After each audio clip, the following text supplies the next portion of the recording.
Hello friend, अभी हम लोग कंप्लीट एंगल प्रोब का कैसे हम लोग प्रैक्टिकल करते हैं और एंगल प्रोब का क्या क्या सेटअप होता है, ये सब हम लोग इस वीडियो में कंप्लीट पैकेज वीडियो बना रहे हैं, जिसमें एंगल प्रोब का रेंज कैलिब्रेशन, एंगल प्रोब का बीम इंडेक्स चेक करना, उसके बाद से एंगल प्रोब का एंगल चेक करना एंड लास्ट में हम लोग डीएससी बनाएंगे।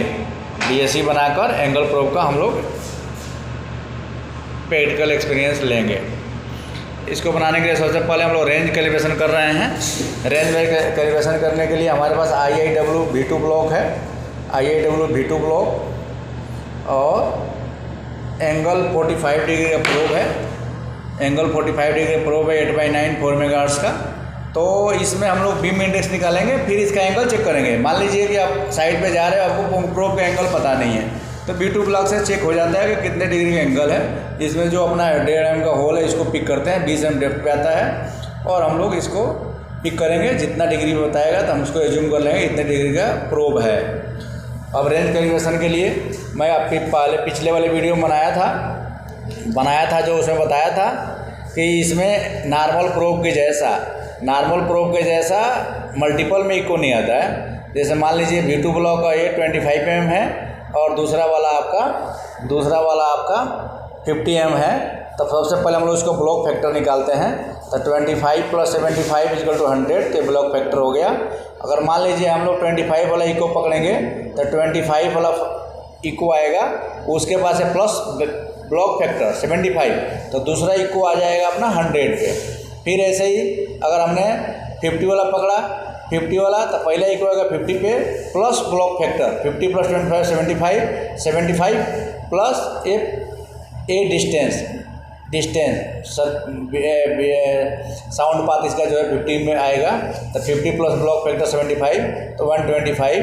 तो हम लोग इसको कंसीडर करते हुए पहले हम लोग इसका रेंज कैलिब्रेशन करेंगे, क्योंकि आपको साइड पे इंस्पेक्शन करने के लिए सारा एक बार करना पड़ेगा, हर बार करना पड़ेगा, हर 4 घंटे के इंटरवल पे करना पड़ेगा। तो इसलिए इस वीडियो में मैं कंप्लीट वीडियो बना रहा हूँ।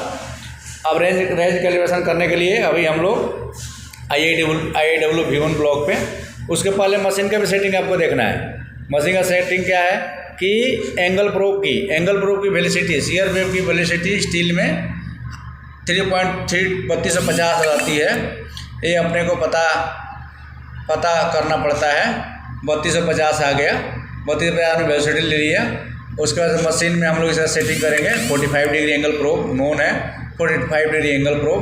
ये हमको 2 करेंगे तो हमारा इसमें सब सही डेप्थ बताएगा, सरफेस डिस्टेंस बताएगा, सरफेस पाथ बताएगा। ये भी हम कैलकुलेशन में बताएंगे आपको। डेप्थ बराबर sound path into cos theta, surface distance का बताएंगे और कैसे निकालते हैं। सरफेस डिस्टेंस हाफ स्किप पे पकड़ रहे हैं तो T10 थीटा, फुल स्किप पे पकड़ रहे हैं तो 2T10 थीटा। उसके बाद से लेग बोले, बीम पाथ बोले, साउंड पाथ बोले, तो उसका फार्मूला होता है T/cos थीटा या T sec थीटा। तो ये सब कैलकुलेशन ही बताएंगे कैसे कैसे हम लोग इंस्पेक्शन करते हैं। कंप्लीट इंस्पेक्शन करने के लिए ये मैं देख रहा हूँ कि लोग नॉर्मल प्रोब कर ले रहे हैं, TR प्रोब कर रहे हैं, एंगल प्रोब में वो प्रॉब्लम आता है। तो इसलिए मैं एक कंप्लीट वीडियो बना रहा हूँ। अभी हम इसका रेंज कैलिब्रेशन करेंगे। पहला इको हम पकड़ेंगे,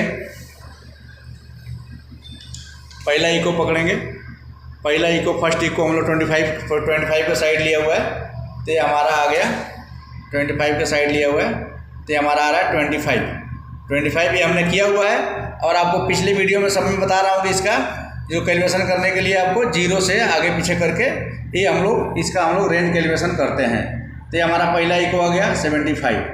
अब दूसरा इको आएगा 100 पे इको आएगा। इसका हम रेंज बढ़ा लेते हैं, हाँ। पहला इको 25, दूसरा इको 100 पे। ये 100 वाली लाइन है, आप लोग इजीली देख सकते हैं 100 ही है। हम गेट नहीं लेके जा रहे हैं, वीडियो लंबा हो जाएगा। इसके लिए पहला अपना 25 पे, दूसरा अपना 100 पे। तो ये रेंज कैलिब्रेशन किया हुआ है, रेंज कैलिब्रेशन ठीक है। और अगर रेंज कैलिब्रेशन आपका नहीं आ रहा है तो आप 0 से या डिले से आपको आगे पीछे करके रेंज कैलिब्रेशन करना है। 0 से आप करेंगे तो ये रेंज नॉर्मली हो जाता है, क्योंकि प्रोब एकदम डैमेज है तब डिले लगता है, प्रोब का डिले। अदरवाइज रेंज कैलिब्रेशन सही आपका हो जाता है। ये हमने दिखा दिया आपको कि रेंज कैलिब्रेशन। अब इसी का दूसरा पॉइंट आता है कि अपने को देखना है इसका बीम इंडेक्स। बीम कहाँ से निकल रहा है। मान लीजिए कि ये इतना बड़ा प्रोब है, इतना बड़ा प्रोब है, ये आपका इतना बड़ा प्रोब है। आप मेटल डिस्टेंस नापने जाएंगे तो कहीं से गलती हो जाएगा आपको, तो उस गलती से सुधारने के लिए पहले बीम इंडेक्स निकाल लेते हैं। मैक्सिमम इको अपना कहाँ पिक हो रहा है और ये हमारा कहाँ हो रहा है, तो इसको प्रोब के आगे से लगा लेते हैं, प्रोब के आगे से नाप लेते हैं। इसका सेंटर जो दिया हुआ है, अब ये हमारा आ गया है आपका, इसको मेजर कर लेते हैं। ये 10 mm के 10 mm है हमारा, ये हमारा 10 mm है। ये हम मेजर करते हैं, इसको मेजर करते हैं। सेंटर इसका कहाँ से 10 mm पे है। नॉर्मली इसमें भी दिया रहता है 10 का पॉइंट है।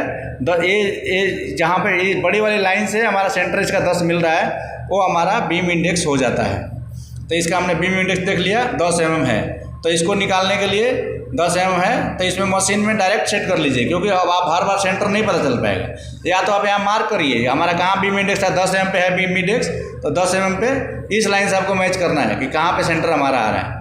तो मान लीजिए प्रोब हमारा आगे चला गया, प्रोब यहाँ हमारा बीम इंडेक्स यहाँ से आ रहा है, तो आपको यहाँ मार्क करना है और यहाँ से आगे से पिक करना है, आपको मैक्सिमाइज करना है। तो मैक्सिमाइज हमारा 10 mm पे आ रहा था, मैक्सिमम किए थे जो 10 mm पे आ रहा था, तो ये हमारा बीम इंडेक्स 10 पॉइंट है। तो इस मशीन में सेटिंग है, पुरानी मशीनों में तो कैलकुलेशन करना पड़ता था, या तो उसको 10 mm पहले लिख लीजिए। इसमें हम क्या करेंगे, इसमें x ऑफ इस मशीन के सेटिंग में x ऑफ पहले ही 10 mm फीड कर देंगे, 10 mm फीड कर देंगे। इसमें हमने 10 mm फीड कर दिया। अब इस कंडीशन में क्या करें, हम आगे से नापेंगे, जो भी मेजर करना है इसके प्रोब के आगे से मेजर करेंगे। हम यहाँ पे 10 mm डाल मशीन को बता दे रहे हैं 10 mm।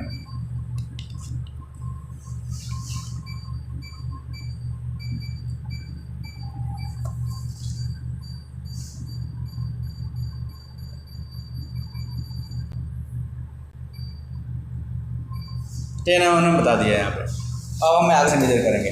अब ये हमारा बीम इंडेक्स हो गया। मान लीजिए आप साइड पे जा रहे हो, साइड